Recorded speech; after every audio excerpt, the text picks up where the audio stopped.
Yun mga boss, saktong 1 week ni Mikey. Ayan. Kaso 5 days lang silang nag-start. Nanawan. Pero saktong 1 week niya ngayon, iatid na natin. Ayan. Mikey. Sa 5 days, okay na yun. Kahit di naman na 1 week sila magtabi. Mikey. Tina. Yun. Iatid na namin. At update na lang namin. Mag-update na lang ako sa pagbubuntis ni Adina sa panganak niya. Update na lang. Magbabay ka na sa kanila, Mikey. Hindi. Tara.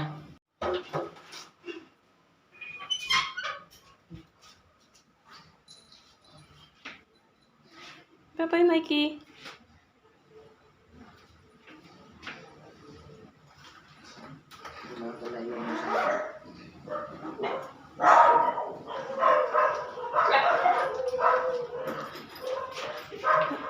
Okay na? At bago nga pala kami dumiretso ng Madapdap, ayan, may dinaanan muna kami dito sa may Pandakaki. Ayan, Kalilong Chocolate House. Pasalubong lang sa may-ari kay Mikey bago kami dumiretso ng Madapdap. Ayan, baka naman, Kalilong.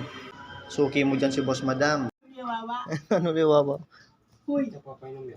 Oh, makakulong niya po kasi kayong bago. Akin pa yung ina. Huwag ka muna tubig. Ngayon, benulo kawawapin. Huy. May kulong ka pila na doon eh. Ay, may manakulong tita. Uling Yeah. uling eya pa po gawa itang kulungan mi. Bala mo net ya pati ta uling alaki pang panyalimbakan. Yeah, first time na papin. Kaya na tita, piglasak na yan, kasi kon. Yan mga boss. Nakarating na tayo sa bahay ni Mikey. Nahatid na natin siya. Ayan. Namiss niya umuwi dito. Dito pala to sa Madapdap. Sa Balacat City. Ayan. Mikey! Ayan siya.